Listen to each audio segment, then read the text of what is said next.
이동근 팀장님부터 들을까요? 시장이 지금 보시는 것처럼 네. 사실 지수가 잘 빠지지 않아요. 빠지진 않는데 그렇다고 해서 지수가 좀 탄력적으로 또 올라가기도 쉽지 않은 그런 흐름이라고 말씀드릴 수가 있겠고요.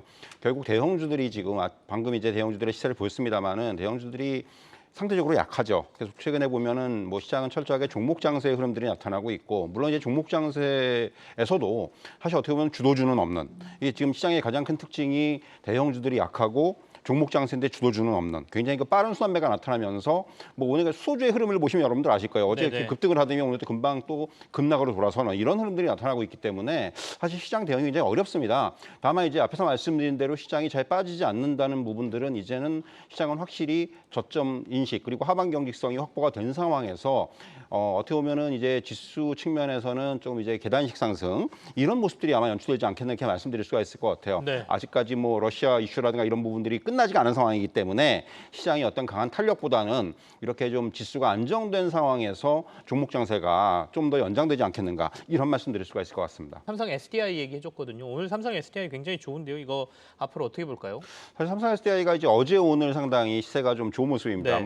여러분들 아시겠지만은 이제 어제 같은 경우에도 이제 좀 저평가돼 있다는 그런 리포트가 나왔고 오늘도 이제 그런 리포트들이 나오면서 이틀 연속으로 그러니까 보면 이제 지금 최근에 시장 흐름에 좀 이런 종목들 최근 삼성 SDI뿐만이 아니라 어떻게 보면 시장의 그 패턴 중에 하나가 뭐가 좀 시장에서 지금 저평가가 돼 있는지 아니면 뭐가 좀 덜 올랐는지 네. 이런 부분들에 좀 집중을 하는 것 같아요. 이게 어떤 종목의 사이즈와 상관없이 뭐가 좀 이제 상대적으로 이 지금 최근에 어떤 흐름에서 뭐가 좀 이제 상대적으로 저평가돼 있는지를 보면서 이런 종목들의 어떤 그 상승세가 이제 좀 특징적으로 나타나고 이렇게 말씀드릴 수가 있을 것 같습니다. 상대적으로 이천지 섹터 내에서 삼성 SDI가 좀 주목을 덜 받은 종목이었기 때문에 어떻게 보면 이제 올해 실적이라든가 이런 측면은 상당히 서프라이즈가 나올 것으로 보여지는데 네. 주가는 상대적으로 싸다. 이런 어떤 논리들이 지금 작용을 하고 있다 이렇게 말씀드릴 수가 있을 것 같고요. 이제 어느 정도 바닥에서 좀 벗어나는 저는 네. 주가 흐름이 나올 것으로 보여지고 중장기적인 관점에서는 상대적으로 이런 종목들은 역시 쌀 때 좀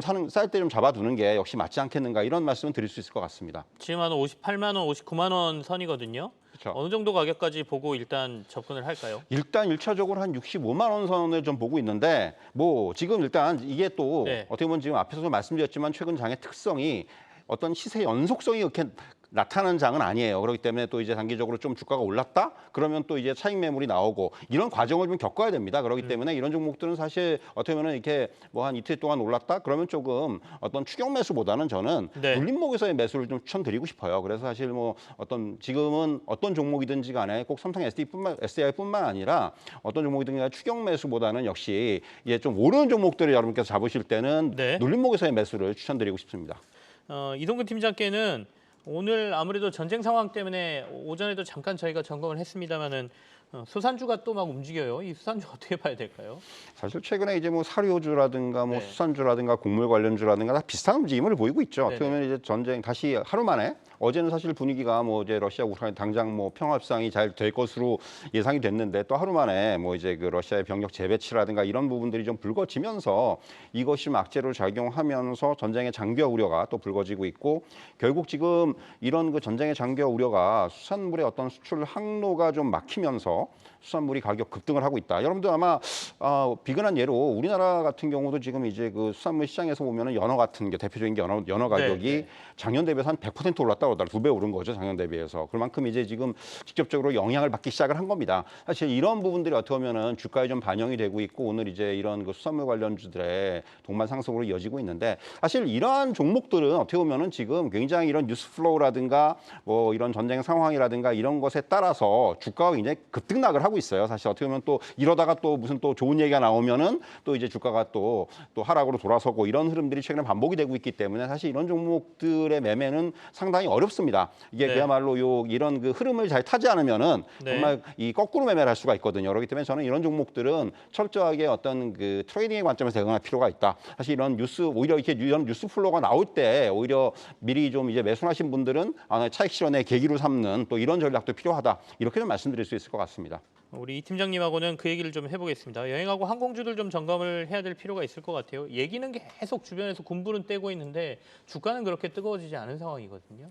사실 이제 간밤에 뉴욕 증시의 특징 중에 하나가 이런 그 여행주들이 상당히 좀 움직였어요. 어떻게 보면 최근에 그 뉴욕 증시에서도 우리하고 지금 상당히 뉴욕 증시의 움직임이 좀 비슷한데 네. 어떻게 보면 뉴욕 증시에서도 이 여행주 항공주들이 가나 했는데 못 가요 결국은. 이게 네. 좀 이렇게 좀 오르다가 좀 또 꺾이고 이런 흐름들이 나타났는데 어제 또 오랜만에 좀 이런 여행 항공주들이 사실 최근에 어떤 이런 종목들의 배경은 역시 계속해서 이런 그 코로나19와 관련돼서 이제는 어느 정도 정점을 지났다는 그런 이제 판단들 그리고 이제 정책의 어떤 변화 그리고 더 나아가서 이제 뭐 러시아 우크라이나 이슈도 좀 이제 휴전 기대감이라든가 이런 것까지 좀 반영이 되면서 주가들의 움직임에 좀 영향을 주고 있는데 뭐 지금 저는 뭐 길게 봐서는 분명히 이제 매수의 시점이 가능하다고 생각을 합니다. 어차피 네. 이제 결국은 시기의 문제고 뭐 이미 지금 뭐 여름이라든가 이후로 뭐 해외 여행이라든가 이런 거 계획하시는 분들 굉장히 많아요. 그렇기 때문에 이런 부분들을 감안한다면은 결국 이런 부분들은 어떻게 보면 이제 시기의 문제이고 결국은 이제 좀 더 싸게 잡는 어떤 싸게 살 수 있는 그런 시기를 보는 것이 제일 중요하다고 생각을 합니다. 어떻게 보면 지금 최근에 어떤 뭐 여행주도 마찬가지고 항공주도 마찬가지고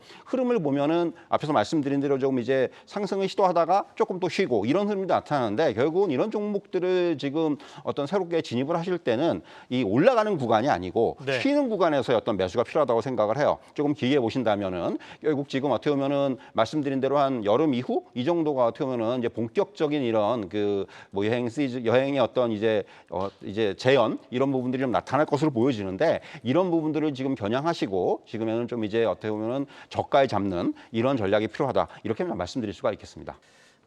오늘 이동근 대표님하고는 농기계 얘기를 조금 더 진행해 볼까 하는데요. 증권가에서도 보고서가 좀 나온 것 같고요. 대동 그리고 TYM 이런 회사들이 좋다라는데 오늘 주가도 조금 반응을 하는 것 같습니다. 사실 이제 최근에 어떻게 보면은 그 이제 뭐 자율주행이라든가 네네. 이런 부분하고 이제 연계가 되어지면서 이제 주가들의 흐름들이 좀 연계가 됐고요. 사실 어떻게 보면은 지금 뭐 최근에 이제 뭐 글로벌 에그플레이션이라든가 이런 부분들이 굉장히 그 시장의 화두로 자리 잡으면서 어떻게 보면 이제 뭔가 그 이번에 이제 러시아 우크라이나 이슈로 인해서 각국이 어떻게 보면 이런 농업 쪽에 있어서의 자립화, 자급화 네네. 이런 쪽에 굉장히 좀 이제 앞으로 정책에 어떤 집중하지 않겠는가라는 얘기들이 나오고 있어요. 어떻게 보면 이제 우리나라 농기계의 기술력이 여러분들도 아시겠지만 굉장히 세계적인 수준이기 때문에 앞으로 그런 것과 더불어서 어떤 수출이라든가 이런 부분이 상당히 늘어날 수 있는 그런 상황이고 그래서 최근에 좀 주목되는 것이 앞서 말씀드린 대로 이런 농기구의 어떤 자율주행이라든가 이런 부분까지도 좀 이제 연계가 되면서 주가의 흐름이 좀 강하게 나타나고 있다 이렇게 말씀드릴 수가 있을 것 같고요. 그래서 이제 말씀하신 뭐 대동이라든가 또 YTM이라든가 이런 종목들이 네. 상당히 최근에 좀 이제 탄력적으로 움직입니다. 뭐 수급적인 부분들도 좀 이제 뒷받침이 되고 있고 그렇기 때문에 결국은 이런 부분들은 저는 좀 중장기적인 관점에서 볼 필요가 있다고 생각을 해요. 지금 뭐 단기적으로 시세가 좀 난 종목들도 있지만은 네. 상대적으로 이제 조금 이제 이런 쪽에서 뭐 조정이 나오고 눌림목이 나오고 이런 쪽에서의 어떤 매수 접근이 가능해 보이고요.